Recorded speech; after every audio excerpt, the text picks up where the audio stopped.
The Changing Function of Historical Materialism, a lecture June at Th4 inauguration of Th4 Institute for Research into Historical Materialism in Budapest. The victory gained by the proletariat evidently confronts it with the task of perfecting as far as possible the intellectual weapons which have hitherto enabled it to hold its own in the class struggle. Among these weapons historical materialism is, of course, preeminent. Historical materialism was one of the proletariat's most potent weapons at a time when it was oppressed, and now that it is preparing to rebuild society and culture anew, it is natural to take the method over into the new age. If only for this reason it was necessary to found this institute with the aim of applying the methods of historical materialism to the historical sciences as a whole. Up to now historical materialism was doubtless a superb weapon, but from a scientific point of view it was hardly more than a program, an indication of the way in which history ought to be written. Now, however, a further task devolves upon it. The whole of history really has to be rewritten. The events of the past have to be sorted, arranged and judged from the point of view of historical materialism. We must strive to turn historical materialism into the authentic method for carrying out concrete historical research and for historiography in general. But here we must answer the question why this has only now become possible. A superficial answer would be to claim that the time was only now ripe for converting historical materialism into a scientific method because it was only now that the proletariat had seized power and with it control of the physical and intellectual forces without which this could not be achieved, and which society as it was would never have made available to it. However, much deeper underlying factors than the fact of naked power place the proletariat of today in a position to organize science as it thinks fit. These deeper factors are closely connected with the profound change in function resulting from the dictatorship of the proletariat, that is, from the fact that the class struggle is now waged from above and not from below. This change in function affects all the organs of the proletariat, its whole emotional and intellectual outlook, its class situation and its class consciousness. It is absolutely imperative for us to discuss these factors today as we inaugurate this institute. What is historical materialism? It is no doubt a scientific method by which to comprehend the events of the past and to grasp their true nature. In contrast to the historical methods of the bourgeoisie, however, it also permits us to view the present historically and hence scientifically so that we can penetrate beneath the surface and perceive the profounder historical forces which in reality control events. Historical materialism has, therefore, a much greater value for the proletariat than that of a method of historical research. It is one of the most important of all its weapons. For the class struggle of the proletariat signifies at the same time the awakening of its class consciousness. And this awakening followed everywhere from an understanding of the true situation, of the actually existing historical connections. And it is this that gives the class struggle of the proletariat its special place among other class struggles, namely that it obtains its sharpest weapon from the hand of true science, from its clear insight into reality. Whereas in the class struggles of the past the most varied ideologies, religious, moral and other forms of false consciousness were decisive, in the case of the class struggle of the proletariat, the war for the liberation of the last oppressed class, the revelation of the unvarnished truth became both a war cry and the most potent weapon.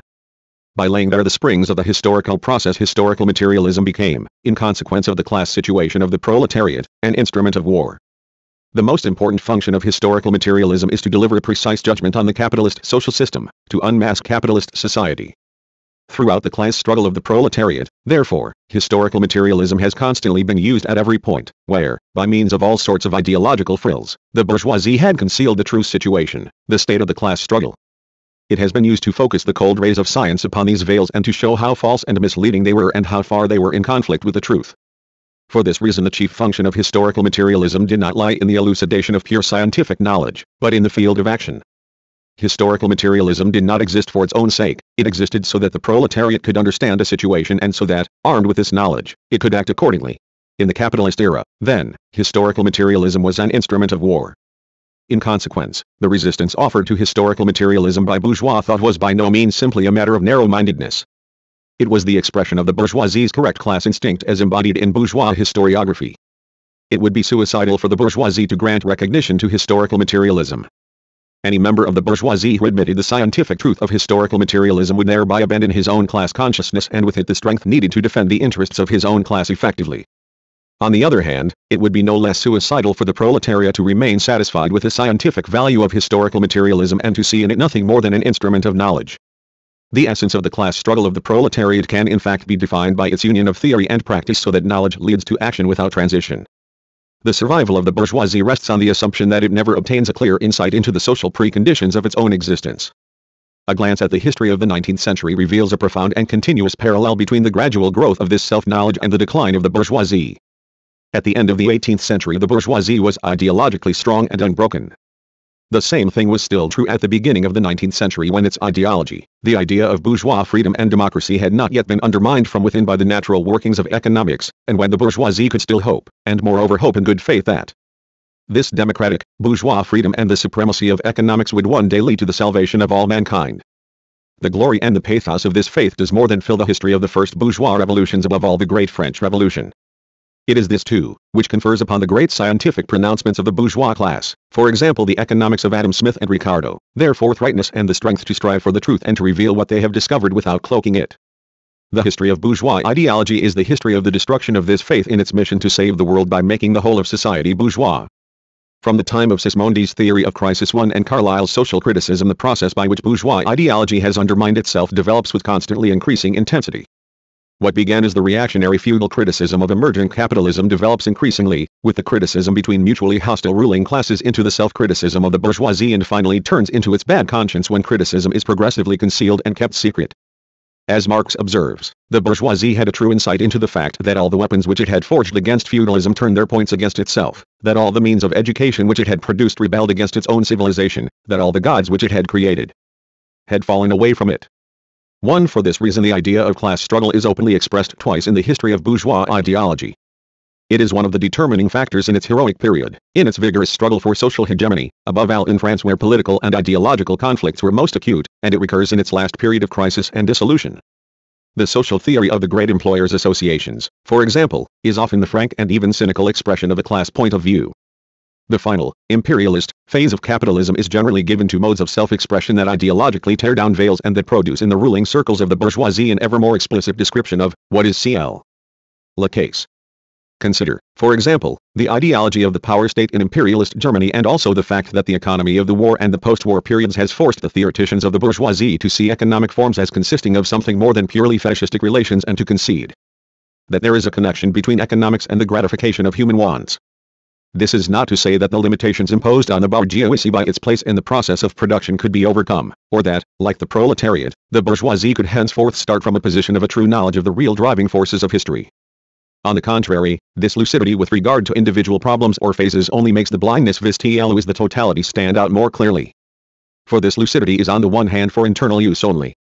The same progressive group of the bourgeoisie which saw through the economic ramifications of imperialism more clearly than many socialists knows very well that this knowledge would be highly dangerous for sections of its own class, to say nothing of society as a whole.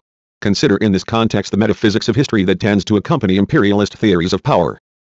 But if this does in part point to a conscious deception, it does, on the other hand, indicate something rather more than a simple deception. That is to say, the amalgam of clear insight in the case of individual economic problems, with the fantastic and chaotic metaphysical view of the state, of society and of the historical process as a whole is the inevitable consequence of the class situation of the bourgeoisie, and from this, not even the more conscious strata are exempted. But whereas at the period of its ascendancy the extreme limits of its understanding of society were still obscure and unconscious, today the objective disintegration of capitalist society is reflected in the total incoherence and irreconcilability of opinions joined together in one ideology. In this we find expressed a mostly unconscious and certainly an acknowledged ideological capitulation to historical materialism. For the economic theories now being developed no longer have a purely bourgeois base, as they did in the age of classical economics. Precisely in countries like Russia, where the growth of capitalism came relatively late and where, in consequence, there was a direct need for theoretical backing, it turned out that the theory that did emerge bore a strongly Marxist character. Struve, Tugin, Baranovsky, etc. But the same phenomenon was observable at the same time in Germany, for example Sabart, and in other countries. And the theories of war economy and planned economies show that this tendency is becoming stronger. There is no contradiction in the FCT that simultaneously say, from Bernstein onwards a section of socialist theory came more and more strongly under bourgeois influence. For even at the time clear-sighted Marxists realized that there was no question here of a conflict of aims within the workers' movement. With increasing frequency leading comrades have crossed over openly into the bourgeois camp. The cases of Bryant and Miller and Parvis and Lynch are only the most notorious instances, and however this is to be judged from the standpoint of the proletariat, its meaning for the bourgeoisie is unmistakable, namely that it is incapable of defending its own position ideologically and with its own resources. It not only needs these renegades from the camp of the proletariat but also, and this is the main point at issue, it is unable to dispense with the scientific method of the proletariat, admittedly in a distorted form. The existence of the theoretical renegades from Bernstein to Parvis is doubtless the symptom of an ideological crisis within the proletariat. But at the same time it signifies the capitulation of the bourgeoisie before historical materialism.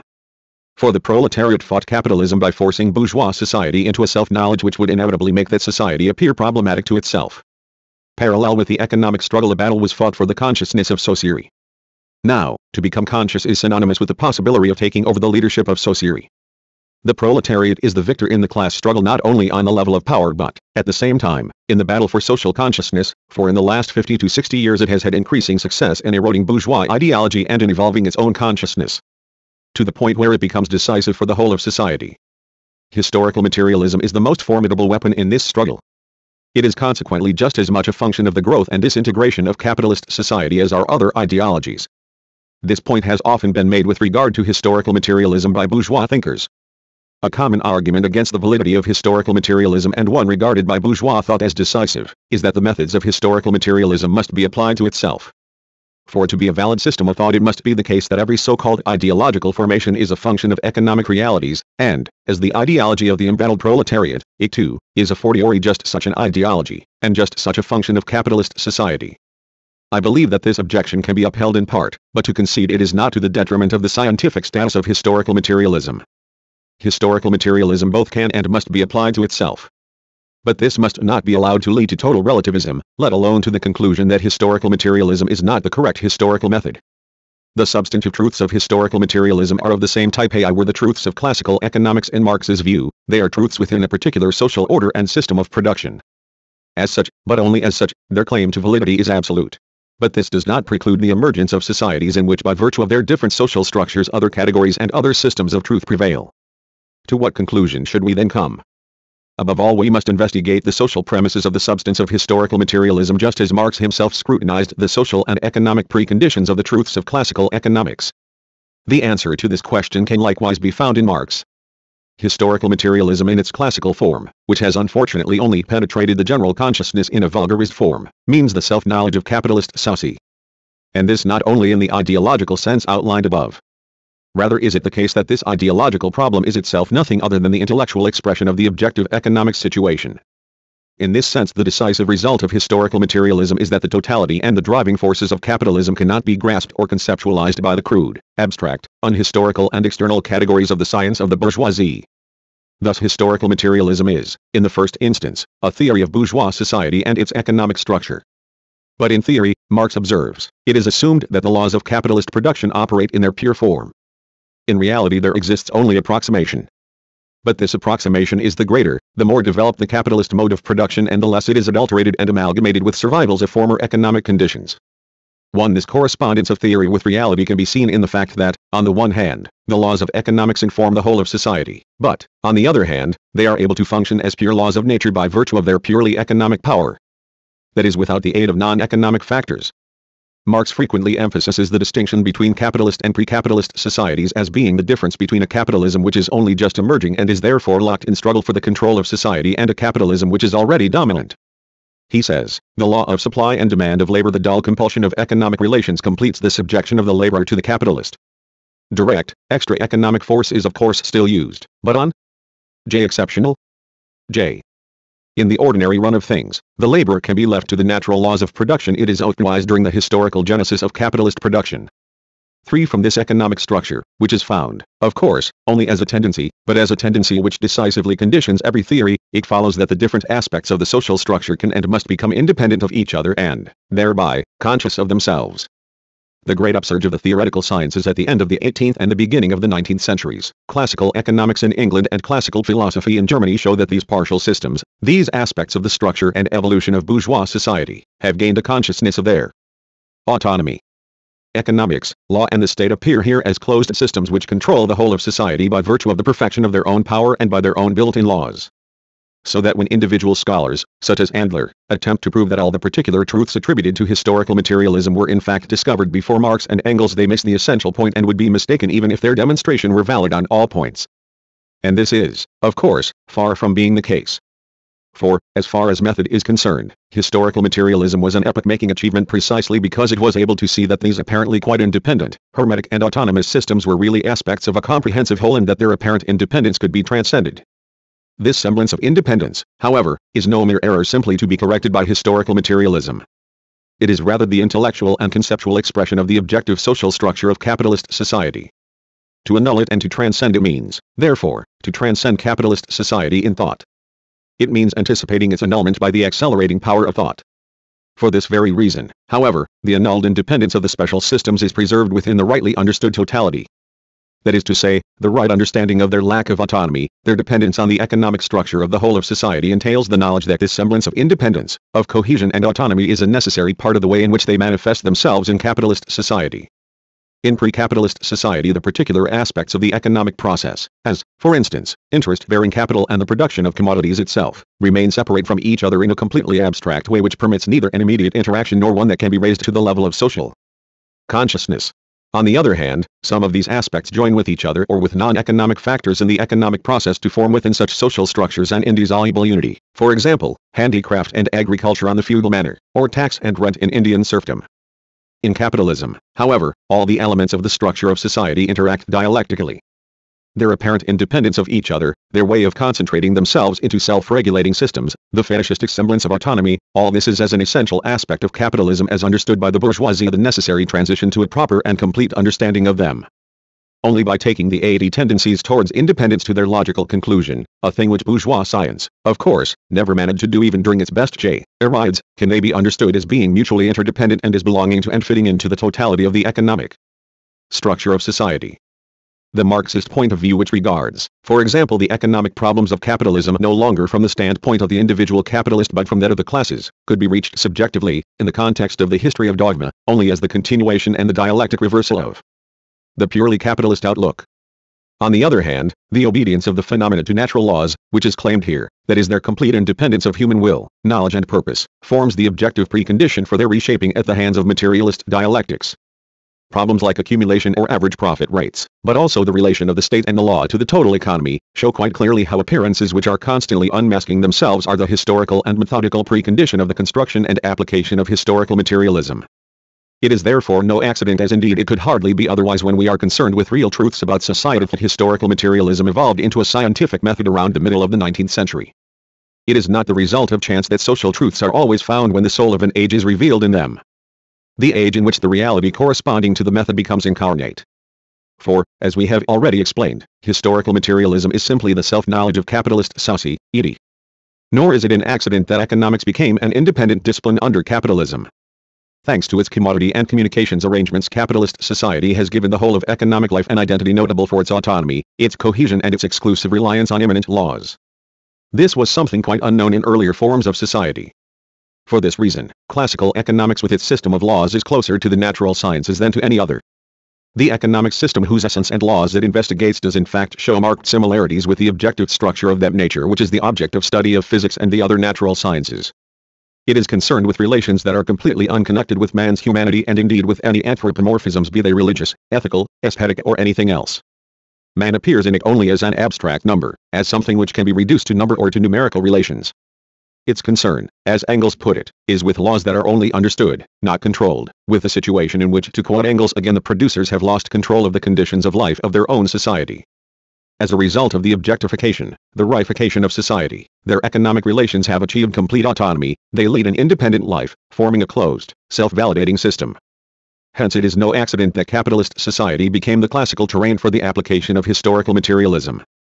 If we now consider historical materialism as a scientific method, it is evident that it can also be applied to earlier societies antedating capitalism. This has indeed been done, and not without success. At any rate, it has resulted in some very interesting discoveries. But if we do bring historical materialism to bear upon pre-capitalist periods, a very essential and weighty methodological difficulty makes itself felt, one which did not appear in the critique of capitalism. This difficulty has been noted by Marx in countless places in his main works. Engels then formulated it clearly in The Origin of the Family. It lies in the structural difference between the age of civilization and the epochs that preceded it. And with regard to the latter, Engels' emphasis is that as long as production was maintained on this basis, it could not grow beyond the control of the producers, and it could not raise any strange, phantom powers against them, as is the case regularly and inevitably under civilization. For here the producers have lost control of the aggregate production of the conditions of their own life products, and production become the playthings of chance.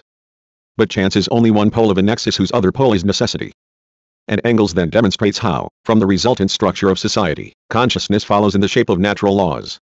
And indeed this dialectical interaction of chance and necessity, that is, The classical ideological form of the preeminence of economics becomes more intense in proportion to the degree in which social phenomena escape the control of men and become autonomous. The purest, indeed one might say the only pure form of the control of society by its natural laws is found in capitalist production. Or is it not the world historical mission of the process of civilization that culminates in capitalism, to achieve control over nature? These natural laws of society which rule the lives of men like blind forces, even when their rationality is recognized and indeed all the more powerfully when that is the case, have the task of subordinating the categories of nature to the process of socialization. In the course of history they have performed this function. However, it was a lengthy process and one full of setbacks. While it was still taking place, that is during the time when these natural forces of society had not yet become dominant, it is evident that natural relations both in the case of the metabolic changes between man and nature and also in the relations between men retained the upper hand and dominated man's social being and hence also the forms in which this existence was expressed intellectually and emotionally, etc., as in religion, art and philosophy. In all forms of society where landed property predominates, Marx observes, the natural relation is paramount. In those where capital is predominant the social, historical Y-created element prevails. 6. And Engels, in a letter to Marx, gives the same idea and even sharper formulation. It just proves that at this stage the mode of production is less decisive than the degree to which the old blood bonds in the old mutual community of the sexes in the tribe have been dissolved. 8. So that in his opinion monogamy is the first form of the family, which was based not upon natural conditions but on economic ones. 7. Of course, we have to do here with a lengthy process whose various stages are not mechanically separated from each other but which merge insensibly. But the general trend is clear enough, the receding of natural limits 8 in all areas. From which follows e contrario and for our present problem that these natural limits existed in all pre-capitalist societies and that they decisively conditioned all the social manifestations of man. Marx and Engels have demonstrated this so often and so convincingly with reference to economic categories that it must suffice here simply to point to their work. Consider, for example, the development of the division of labor, the forms of surplus labor, of ground rent, etc. Engels adds in several places 9 that when dealing with primitive stages of society it is quite wrong to speak of law in our sense. This difference of structure appears even more decisively in those areas which Hegel designates those of the absolute spirit, in contrast to the forms of the objective spirit, economics, law and the state, which shape social, purely human interrelations. 1 degree for the former, art, religion and philosophy, are also essentially, although in ways that differ from each other, involvements of man with nature, both with the nature that surrounds him and with that which he finds within himself. Of course, this distinction too should not be understood mechanically. Nature is a societal category. That is to say, whatever is held to be natural at any given stage of social development, however this nature is related to man and whatever form his involvement with it takes, that is nature's form, its content, its range and its objectivity are all socially conditioned. From this it follows, on the one hand, that the question whether in any given society a direct confrontation with nature is at all possible is one that can only be answered from within historical materialism, because the objective possibility of such a confrontation depends upon the economic structure of society. But on the other hand, when these connections do exist in this socially conditioned form they develop according to their own inner laws and they preserve a much greater independence of their basis in the life of the society from which they, necessarily, spring than do the formations of the objective spirit. Even these often manage to survive the demise of the social foundations to which they owe their existence. But in that event they survive as obstacles to progress which have to be swept away, or by changing their functions they adapt themselves to the new economic circumstances. The history of law is rich in instances of both possibilities. In contrast to these, the survival of the formations of the absolute spirit, and to a certain extent this justifies the Hegelian terminology, can be due to their value, their continued relevance or even exemplary status. That is to say, the relations between origin and validity are much more complex here than in the case of the forms of the objective spirit. Marx saw the problem clearly, but the difficulty does not consist in realizing that Greek art and epic are bound to certain social forms of development. The difficulty is that they still give us artistic pleasure and that, in a sense, they stand out as norms and as models that cannot be equaled. 11. This stability in the value of art, the semblance of its nature as something wholly above history and society, rests upon the fact that in art we find above all a dialogue between man and nature. This tendency goes so far that even the social relations between men to which it gives shape are transformed back into a kind of nature. And if, as we have emphasized, even these natural relations are socially conditioned, if in consequence they change when society changes, this is still not the whole story.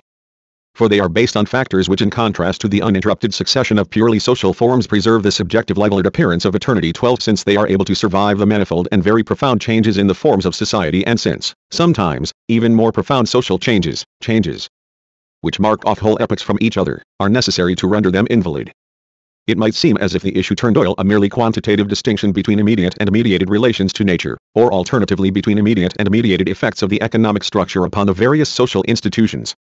However, it is only from the point of view of capitalism that these quantitative distinctions constitute quantitative approximations to its own system of social organization.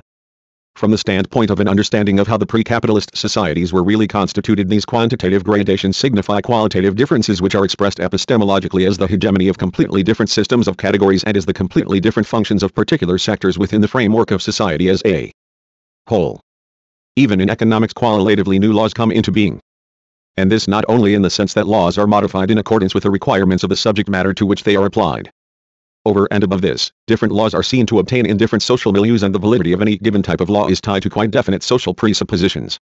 It is only necessary to compare the conditions of the exchange of commodities at their value and the conditions of the exchange of commodities at their price of production in order to gain a clear picture of the way laws change even in the realm of pure economics. 13 Of course, it is self-evident that a society based on the simple exchange of commodities is already, in one sense, close to the capitalist type, while in another sense it exhibits a qualitatively different structure. These qualitative differences increase in proportion to the hold of the natural relation over a given society, or over a particular form, such as art, within a given society. Thus, as long as, within the framework of a close correlation in the mode of the division of labor, the bond between handicraft, the production of the consumer goods of daily life, including furniture, clothes but also house construction, and art in a narrower sense is very close, as long as the aesthetic and conceptual boundaries between the two cannot be disentangled, as is the case for instance with folk art, then the laws determining the evolution of the handicrafts, whose technique and organization often remain immobile for centuries, in their relation to art, which develops according to its own immanent laws, are qualitatively different from those that operate under capitalism. For there the production of commodities advances purely economically of itself in an unbroken revolutionary process. It is evident that in pre-capitalist societies the positive influence of art on handicraft production must be quite decisive. As in the transition from Romanesque architecture to Gothic. Under capitalism the scope of art is much more narrowly confined. It can exercise no determining influence upon the production of consumer goods, and indeed the question of its own existence is decided by purely economic factors and the problems of technical production governed by them. As in modern architecture. What has been outlined above with reference to art holds good also, though with important modifications for religion. Here, too, Engels emphasizes very strongly the distinction between the two periods. However, religion is never able to express with such purity the relation of man to nature as was art, and moreover its practical social functions play a much more direct role. But the variety of its functions, the qualitative distinction between the laws governing its historical role in an Oriental theocratic society and in a state religion under Western European capitalism are too obvious to require a commentary. For this reason Hegel's philosophy found itself confronted by the most difficult and indeed, for it, insuperable problems arising from the relation between state and religion, or alternatively society and religion. Hegel stood at the divide between two ages, and when he undertook his systematization he was faced with the problems of the world becoming capitalist while being rooted in a milieu in which, to use Marx's description, one could speak neither of estates nor of classes but at most of past estates and unborn classes. 16 The receding of natural limits was already starting to reduce everything to the social level and to the reified relations of capitalism without yielding the possibility of a clear insight into the situation. For the contemporary state of knowledge made it impossible to look behind the two concepts of nature created by capitalism, viz. nature as the sum of the laws of nature, the nature of modern mathematical science, and nature as a mood, as the model for a humanity ruined by society. The nature of Rousseau and the Kantian ethic, and to glimpse their social unity, namely capitalist society with its dissolution of every natural bond. To the degree to which capitalism carried out the socialization of all relations it became possible to achieve self-knowledge, the true, concrete self-knowledge of man as a social being. And this not merely in the sense that earlier, undeveloped thought had been unable to grasp this fact, which existed then also, just as it is clear that Copernican astronomy was true before Copernicus but had not been recognized as such. But the absence of such self-knowledge on the part of society is itself only the intellectual reflex of the fact that objective, economic socialization in this sense had not yet been established. The umbilical cord between man and nature had not yet been cut by the process of civilization. For every piece of historical knowledge is an act of self-knowledge. The past only becomes transparent when the present can practice self-criticism in an appropriate manner. As soon as it is ready for self-criticism to a certain extent, enemy so to speak. 18 Until that time the past must either be naively identified with the structure of the present or else it is held to be wholly alien, barbaric and senseless, beyond all understanding. Thus we see that the road to an understanding of pre-capitalist societies with a non-reified structure could not be opened up until historical materialism had perceived that the reification of all man's social relations is both a product of capitalism and hence also an ephemeral, historical phenomenon. The connection between the scientific exploration of primitive society and Marxism is no mere accident. For only now, with the prospect opening up of re-establishing non-reified relations between man and between man and nature, could those factors in primitive, pre-capitalist formations be discovered in which these, non-reified, forms were present albeit in the service of quite different functions. and only now could the essential nature of these forms be understood without their being distorted by the mechanical application of the categories of capitalist society. It was, therefore, no error to apply historical materialism in its classical form rigorously and unconditionally to the history of the 19th century. For in that century all the forces which impinged upon society functioned in fact purely as the forms of the objective spirit become manifest. In pre-capitalist societies this was not really the situation. In such societies economic life did not yet possess that independence, that cohesion and immanence, nor did it have the sense of setting its own goals and being its own master that we associate with capitalist society. It follows from this that historical materialism cannot be applied in quite the same manner to pre-capitalist social formations as to capitalism. Here we need much more complex and subtle analyses in order to show, on the one hand, what role was played from among all the forces controlling society by the purely economic forces in so far as they can be said to have existed in a pure state in the strict sense of the word. And on the other hand to show the impact of these economic forces upon the other institutions of society. For this reason much greater caution is required when applying historical materialism to earlier societies than to changes in society in the 19th century.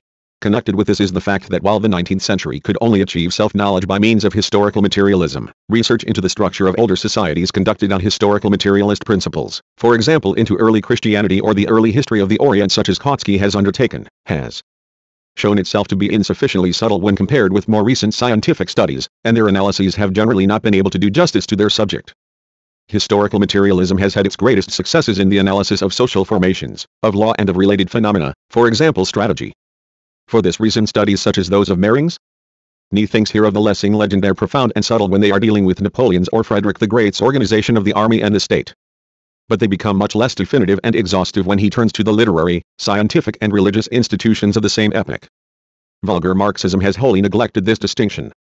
Its application of historical materialism has succumbed to the same error that Marx castigated in the case of vulgar economics. It mistook purely historical categories, moreover categories relevant only to capitalist society, for eternally valid ones. In the context of historical research this was no more than a scientific error, and thanks to the fact that historical materialism was a weapon in the class struggle and not merely an instrument of scientific knowledge, it had no further consequences. After all, even if we must recognize that Mehring's works have faults and that some of Kautsky's historical writings are not beyond reproach, it is still true that both men have merited undying fame for their achievements in awakening the class consciousness of the proletariat. As the instruments of the class struggle and as a driving force in that struggle their books have brought their authors an immortal renown which does more than compensate for any scientific errors, and this will be the judgment of later generations too. However, the view of history favored by the vulgar Marxists has also been a decisive influence on the actions of the workers' parties and on their political theory and tactics. The point at which the disagreement with vulgar Marxism is most clearly expressed is the question of violence. The role of violence in the struggle to gain and reap the fruits of victory in the proletarian revolution. It is, of course, not the first time that conflict has arisen between the organic evolution of historical materialism and its mechanical application. One recalls the debates about whether imperialism was a definite new phase in the history of capitalism or whether it was merely a transient episode. But the debates on the question of violence have contrived unconsciously for many people to throw the aspects crucial to methodology into high relief. The position is that vulgar Marxist economism denies that violence has a place in the transition from one economic system to another. It bases itself on the natural laws of economic development which are to bring about these transitions by their own impetus and without having recourse to a brute force lying beyond economics. Almost always they cite the well-known sentence of Marx's, "No social order ever disappears before all the productive forces, for which there is room in it, have been developed." And new higher relations of production never appear before the material conditions of their existence have matured in the womb of the old society. 17 But intentionally, of course, they forget to add the explanation in the course of which Marx determined the point in history when this maturity was to be achieved. Of all the instruments of production, the greatest productive power is the revolutionary class itself. The organization of revolutionary elements as a class presupposes the existence of all the productive forces which could be engendered in the womb of the old Society. J. 18 It is evident from these sentences alone that to Marx the maturity of the relations of production required for the transition from one form of production to another meant something quite different than to the vulgar Marxists. For the organization of the revolutionary elements as a class not merely as against capital but also for itself. 18 The conversion of mere productive power into the lever of social change is not just a problem of class consciousness and the practical efficacy of conscious action, but at the same time it signals the beginning of the end for the natural laws of economism. It means that the greatest productive power is in a state of rebellion against the system of production in which it is incorporated. A situation has arisen which can only be resolved by violence. This is not the place to give even in outline a theory of violence and its role in history, nor to demonstrate that the radical separation of the concepts of violence and economics is an inadmissible abstraction and that an economic relation unconnected with violence whether latent or overt cannot be imagined. For example, it should not be forgotten that according to Marx 10, even in normal times only the framework in which the relations between profits and wages are determined is established by pure and objective economic factors. The fixation of its actual degree is only settled by the continuous struggle between capital and labor. It is evident that the chances of winning this struggle are themselves to a great extent conditioned by economic factors. However, this conditioning is subject to great variations due to subjective factors connected with questions of violence, such as the organization of the workers. The radical and mechanical separation of the concepts of violence and economics could only arise at all because, on the one hand, the growth of the fetish of the pure objectivity of economic relations obscures the fact that they are really relations between men and so transforms them into a second nature which envelops man with its fatalistic laws. On the other hand, there is the circumstance that the likewise fetishistic legal form of organized violence distracts attention from its potential presence in and behind every economic relation. That distinctions like law and violence, order and insurrection, legal and illegal force cause the common foundation in violence of every institution of class societies to fade into the background. For the process of metabolism connecting primitive man with nature is no more economic in the strict sense of the word than the human relations of the time are regulated by law. Of course, there is a distinction between law and force as also between latent and overt violence. However, it is not susceptible to an analysis in terms of jurisprudence, ethics or metaphysics, but only as the social and historical difference between different types of society. In some societies the order of production has acquired such complete mastery that it functions, as a rule, unproblematically and without conflict by virtue of its own immanent laws. In other societies, as the result of a conflict between different modes of production or the failure to achieve the, always relative, stabilization of the shares apportioned to the various classes within a system of production, the use of naked extra economic violence must be the rule. This stabilization takes on a conservative form in non-capitalist societies and is expressed ideologically as the rule of tradition and of an order preordained by God. Only under capitalism, where this stabilization means the stable hegemony of the bourgeoisie within an uninterrupted, revolutionary and dynamic economic process, does it take the shape of the natural rule of the eternal iron laws of political economy. And because every society tends to mythologize the structure of its own system of production, projecting it back into the past, this past and even more the future appear likewise to be determined and controlled by such laws. It is then forgotten that the birth and the triumph of this system of production is the fruit of the most barbaric, brutal and naked use of extra economic violence. Tanti mollis erat. Marx exclaims at the end of his account of the growth of capitalism, to give birth to the eternal laws of nature of the capitalist mode of production. 11. However, seen from the perspective of world history, it is no less clear that the conflict between competing systems of production is decided as a rule by the social and economic superiority of one system. This superiority does not necessarily coincide with its superiority in production technique. We know already that economic superiority takes the form of a series of violent measures, and it is self-evident that the effectiveness of these measures depends on whether the class gaining supremacy in this way has the world historical preparedness and the mission to advance society. But the question arises, how is the situation in which different systems of production compete to be understood socially? That is to say, to what extent is such a society to be perceived as a unified society in the Marxist sense when it lacks the objective precondition of such unity, namely a unified economic structure? It is revealing that we are dealing here with marginal cases. Certainly, societies with a wholly unified, homogeneous structure are rare in history. Capitalism has never been one of them, and according to Rosa Luxemburg never can be. In every society, therefore, the dominant system of production will put its stamp on those subordinated to it and will decisively modify their real economic structure. One may recall here the absorption of industrial labor by the ground rent at the time of a predominantly natural economy and its control of the forms of its economy. 211. On the other hand, one may recall the forms taken by agriculture at the peak of capitalist development. However, in the actual periods of transition society is governed by none of the systems of production.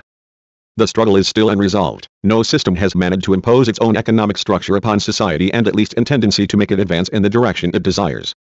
In such situations it is evidently not possible to speak of economic laws that determine the whole of society. The older system of production has lost control of society as a whole, but the new system is not yet in the saddle. It is a situation of acute power struggles or of a latent balancing of opposing forces in which the laws of economics intermit, as one might say. The old law is no longer valid and the new law has not yet gained general acceptance. To my knowledge, the theory of historical materialism has not yet considered this question from the economic side. But the question did not escape the attention of the founders of historical materialism, as we can see quite clearly in Engels' theory of the state. Engels points out that the state is as a rule the state of the most powerful, economically dominant class by WQI of exception. However, periods occur in which the warring classes balance each other so nearly that the state power, as ostensible mediator, acquires, for the moment, a certain degree of independence of both. Such was the absolute monarchy of the 17th and 18th centuries, which held the balance between the nobility and the class of burghers. 23. It must not be forgotten, however, that the transition from capitalism to socialism will bring to light an economic structure different in principle from that of the transition from feudalism to capitalism. The rival systems of production will not coexist as already perfected ideas, as was seen in the beginnings of capitalism within the feudal order. But their rivalry is expressed as the insoluble contradiction within the capitalist system itself, namely as crisis. This structure makes capitalist production antagonistic from the very beginning. And the fact that in the crises of the past a solution was found within capitalism itself does nothing to mitigate the antagonism that arises when capital appears in the crises as a barrier to production in a purely economic way, that is. From the LXMRGEOIS point of view, a general crisis always signifies a point of relative suspension of the immanent laws of capitalist evolution. Except that in the past the capitalist class has always been able to force production back once again into the path laid down by capitalism. It is not possible here to examine the question whether and to what extent the means used involved a deviation from the laws of normal production and what role was played by conscious forces of organization, extra economic factors, the non-capitalist basis, that is the expandability of capitalism. 26. What must be made clear, however, is that explanations of crisis must, as was shown in Sismondi's debate with Ricardo and his school, go beyond the immanent laws of capitalism itself. That is to say, an economic theory that shows crises to be inevitable must, by the same token, point beyond capitalism.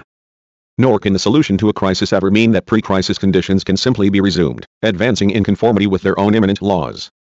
It always means a new line of development leading to yet another crisis. Marx formulates this pattern quite unambiguously. This process would soon bring about the collapse of capitalist production if it were not for counteracting tendencies, which have a continuous decentralizing effect alongside the centripetal one. Each crisis signifies a deadlock in the ordered evolution of capitalism, but it is only from the vantage point of the proletariat that these deadlocks appear as a necessary aspect of capitalist production. Moreover, the distinctions, the degrees of intensity in the crisis, the dynamic significance of the points at which the laws of development are suspended, the impetus of the forces needed to bring the economy into action once more are likewise factors beyond the ken of the self-contained economics of the bourgeoisie. They can be understood only by historical materialism. For it is evident that the greatest emphasis must be laid on whether the greatest productive power of the capitalist production system, namely the proletariat, experiences the crisis as object or as the subject of decision. For the crisis is always determined by the antagonistic conditions of distribution, by the contradiction between the river of capital which flows on in proportion to the impetus it already possesses, and the narrow basis on which the conditions of consumption rest. 117. That is by the objective economic existence of true proletariat. But because of the immaturity of the proletariat and because of its inability to play any role in the process of production other than that of a power of production passively integrated into the economy and subordinated to its law, and this side of the antagonism never emerges into the open. This gives rise to the delusion that the laws of economics can lead the way out of a crisis just as they lead into it. Whereas what happened in reality was that because of the passivity of the proletariat the capitalist class was in a position to break the deadlock and to start the machine going again. When compared to earlier crises, the qualitative difference in the decisive, the last crisis of capitalism, which obviously can consist of a whole age of successive individual crises, is, then, not merely that its extent and depth, its quantity, is simply transformed into a change in quality. Or more accurately, this transformation is distinguished by the fact that the proletariat ceases to be merely the object of a crisis. The internal antagonisms of capitalist production, which had already by definition implied a struggle between bourgeois and proletarian systems of production, the conflict between socialized forces of production and its individual anarchistic forms, now flourish openly. The proletariat had always striven to destroy the ruinous effects of this natural law of capitalist production on their class. 28. It now leaves behind it the stage of negativity in which its effect was merely to impede, weaken or restrain, and it proceeds to a stage of greater activity. It is this that brings about the decisive qualitative change in the structure of the crisis. The measures taken by the bourgeoisie to break the deadlock of the crisis, and which in the abstract, that is but for the intervention of the proletariat, are as available to it as in former crises, now become the arena where class warfare is openly waged. Violence becomes the decisive economic factor in the situation. It appears then once again that these eternal laws of nature are only valid for a particular epoch. They are not only the form in which the laws of social development of a particular sociological type become manifest, where, namely, the economic predominance of a class is no longer contested. But even within that type they are relevant only for the specific mode of capitalist hegemony. However, as we have pointed out, the connection between historical materialism and capitalist society is anything but an accident, and so it is easy to understand why it regards the structure of capitalism as paradigmatic and normal, as classical and canonical for its total view of world history. It is true that we have added examples that show clearly how cautious and critical Marx and Engels were in their judgments upon the specific structures and the specific laws governing the evolution of past, non-capitalist societies. But the internal nexus between the two factors did affect Engels at least to such an extent that, for example, in his interpretation of the dissolution of Gentile societies he gives prominence to Athens as an especially typical model, because its dissolution proceeds quite purely without the interference of internal or external violence. 19 Whereas the facts of the matter are that this is probably not quite true of Athens and is certainly not characteristic of the transition to this stage of development. It is, however, on this very point that vulgar Marxist theory has concentrated. It denies the importance of violence as an economic power. The underestimation by theorists of the importance of violence in history and the systematic denial of the role it played in the past form the basis in theory for the tactics of opportunism of vulgar Marxism. By elevating the laws of development specific to capitalist societies to the status of universal laws, it lays the theoretical foundations essential to its aim of conferring immortality upon capitalist society in practice. For a straightforward logical progression, as the vulgar Marxists understand it, the demand that socialism should be realized by virtue of the immanent laws of economics without recourse to extra-economic violence is effectively synonymous with the eternal survival of capitalist society. Nor is it the case that feudal society gave birth to capitalism organically. It merely brought forth the material agencies for its own dissolution. 80 It freed forces and passions within the womb of society which feel themselves to be fettered by it. And in the course of a development which includes a series of forcible methods, these forces laid the social foundations of capitalism. Only after this transition was completed did the economic laws of capitalism come into force. It would be unhistorical and very naive to expect more from capitalism for its successors, the proletariat, than it received itself at the hands of feudalism. The question of the propitious moment for the transition has already been mentioned. What is significant about this theory of maturity is that it would like to achieve socialism without the active participation of the proletariat. It thus forms a belated counterpart to Proudhon, who also according to the Communist Manifesto wished to retain the existing order without the proletariat. This theory goes one step further when it rejects the notion of violence in the name of organic evolution. In so doing it forgets once again that the whole organic evolution is nothing but the theoretical expression of capitalism as it has already evolved. It is its own historical myth. It forgets likewise that its own real genesis had proceeded in quite the opposite manner. These methods, Marx says, depend in part on brute force, for example the colonial system. But they all employ the power of the state, the concentrated and organized force of society, to hasten, hothouse fashion, the process of transformation of the feudal mode of production into the capitalist mode, and to shorten the transition. 31 Thus, even if the function of violence in the transition from a capitalist to a proletarian society were identical with its role in the changeover from feudalism to capitalism, the actual course of events teaches us that the unorganic, hothouse and violent nature of the transition proves nothing against the historical fact, against the necessity and the healthiness of the society thus created. However, the question takes on another complexion when we look a little more closely at the nature and function of violence in this transition, which signifies something fundamentally and qualitatively new when compared to earlier transitions. We repeat, the decisive importance of violence as an economic power is always relevant in the transitions from one system of production to another. Or in sociological terms, in periods when different competing systems of production exist side by side. The nature of the conflicting systems of production will, however, determine the character and function of violence as an economic power during these periods of transition. At the birth of capitalism there was a struggle between a static system and a dynamic one, between a natural system and one striving for complete socialization, between an ordered system with bounded territories and an anarchistic one which tended to expand beyond all limits. By contrast, in proletarian production there is a conflict, as is well known, between an ordered economic system and an anarchistic one. 811 And just as the systems of production determine the nature of the classes, so too, the resulting antagonisms determine the kind of violence necessary to bring about change.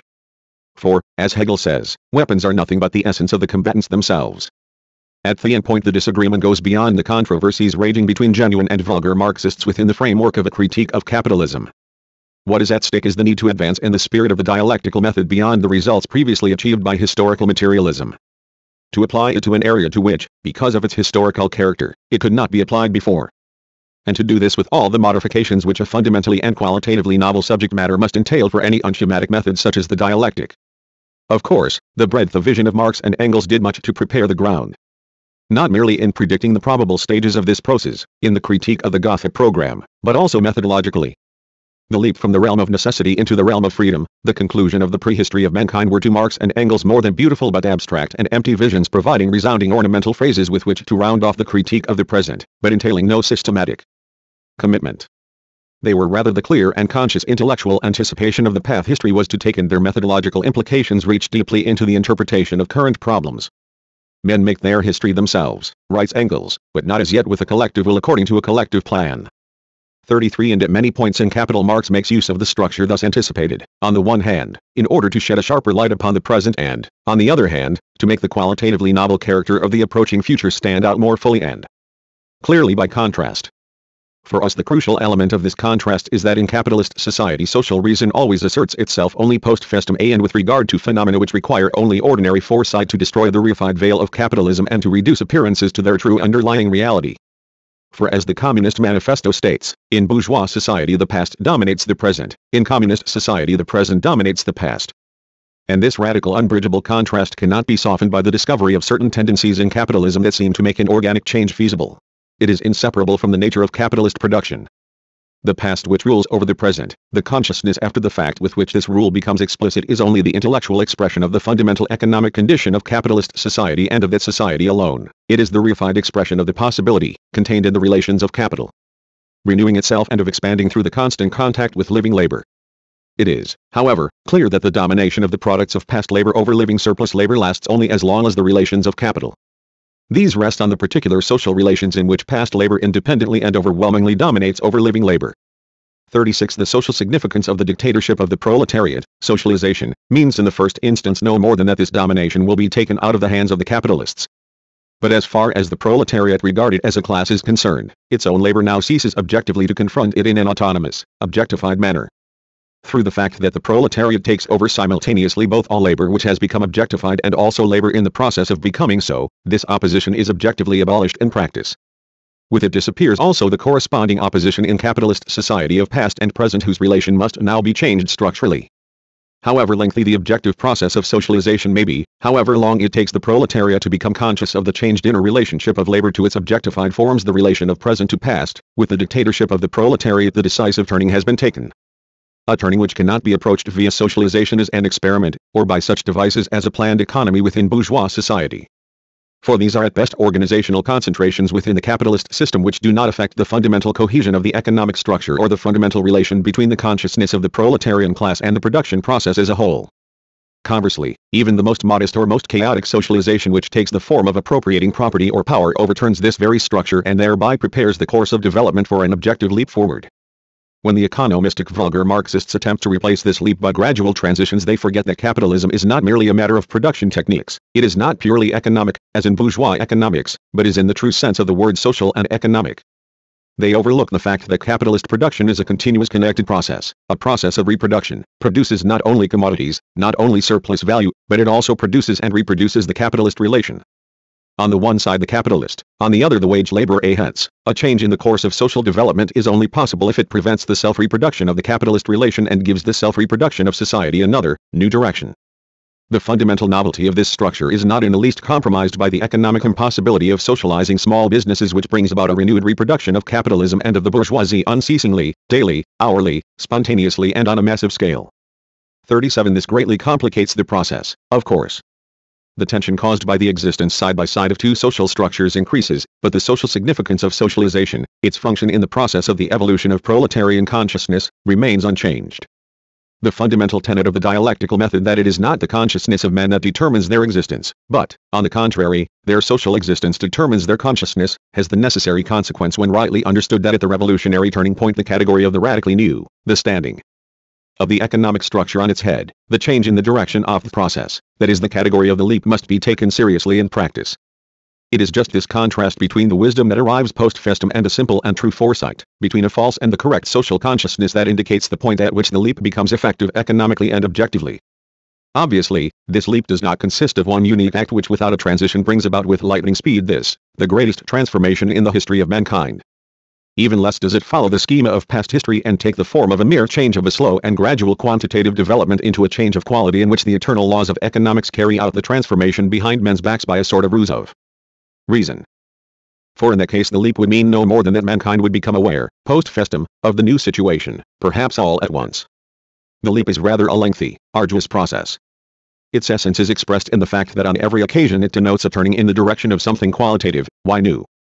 Conscious action directed towards the comprehended totality of society comes to the surface. And therefore in intention and basis its home is the realm of freedom. For the rest it merges in form and content with the slow process of social change. Indeed, it can only genuinely preserve its character of a leap if it becomes fully identified with this process. If it is nothing more than the conscious meaning of every moment, its relation to the whole elevated to consciousness, the conscious acceleration of the process in the inevitable direction. An acceleration which is one step ahead of the process, which would impose on it no alien goals or self-made utopias but merely illuminates its own imminent purpose whenever the revolution takes fright at the indefinite unity of its own aims, and threatens to totter and lapse into compromise. The leap seems then to be absorbed into the process without remainder. But the realm of freedom is not a gift that mankind, groaning under the weight of necessity, receives from fate as a reward for its steadfast endurance. It is not only the goal, but also the means and the weapon in the struggle. And here the fundamental and qualitative novelty of the situation is revealed. For the first time mankind consciously takes its history into its own hands thanks to the class consciousness of a proletariat summoned to power. This does not negate the necessity of the objective economic process, but it does confer on it another, new function. If, hitherto, the task was to deduce from the objective course of history what was going to come anyway in order to turn it to the advantage of the proletariat, if necessity was until then the positive guiding element in the process, it now becomes an impediment which has to be fought. Step by step it is pushed back in the process of transformation until after long, arduous struggles it can be totally eliminated. The clear and relentless knowledge of what really is the case, of what must inevitably happen is not diminished by all this. Indeed it is the decisive premise and the most potent weapon in the struggle. For every failure to realize what power still remains at necessity's command would reduce the knowledge that revolutionist is the world to an empty utopia and would strengthen the power of the enemy. But recognition of the tendencies of economic compulsion no longer serves the purpose of accelerating this, its own process or of profiting from it. On the contrary, its function is to combat it effectively, to force it back and, where possible, to turn it in another direction or in so far as it has really become necessary to elude it. The transformation thus accomplished is economic, together with the realignment of classes that it entails. But the economy no longer has the function that every economy has had hitherto, for it is to be the servant of a consciously directed society. It is to lose its self-contained autonomy, which was what made it an economy, properly speaking. As an economy it is to be annulled. This tendency is expressed during the transition above all as a change in the relationship between economy and violence. For however great the economic importance of violence was in the transition to capitalism, the economy always had the upper hand while violence served and advanced its cause, removing obstacles from its path. But now violence is placed at the disposal of principles that could occur only as superstructure in previous societies, that is only as factors accompanying the inevitable process and determined by it. Violence is now put to the service of man and the flowering of man. It has frequently been stated with justification, socialization is a question of power. The question of violence here takes precedence over the question of economics. Of course, any use of power which neglects the resistance of the actual is madness.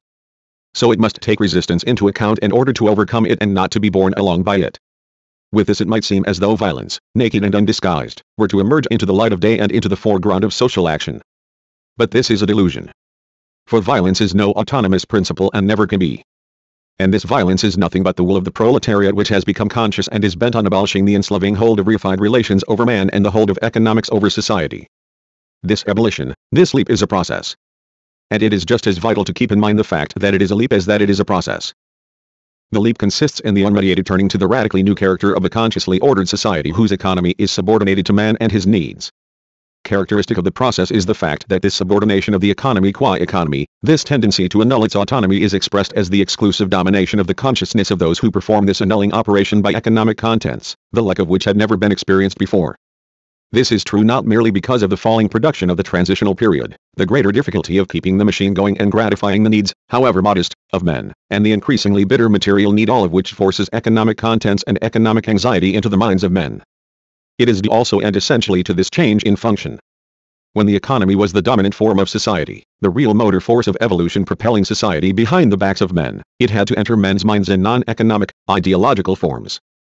If the principles of human existence are about to break free and take control of mankind for the first time in history, then economics and violence, the objects and the instruments of struggle, stand in the foreground of interest. Just because those contents which were before called ideology now begin changed, it is true, in every way to become the real goals of mankind, it becomes superfluous to use them to adorn the economic struggles of violence which are fought for their sake. Moreover, their reality and actuality appear in the very fact that all interest centers on the real struggles surrounding their realization, that is on economics and violence. Hence it can no longer appear paradoxical that this transition is an era almost exclusively preoccupied with economic interests and characterized by the frank use of naked force. Economics and violence have started to act out the last stage of their historical existence, and if they seem to dominate the arena of history, this cannot disguise the fact that this is their last appearance. As Engels says, the first act in which the state, organized force, really appears as the representative of the whole of society, the seizing of the means of production in the name of society, is at the same time its last independent act as the state it withers away. Men's own socialization, which appeared before as something imposed on them by nature and history, now becomes their own free deed.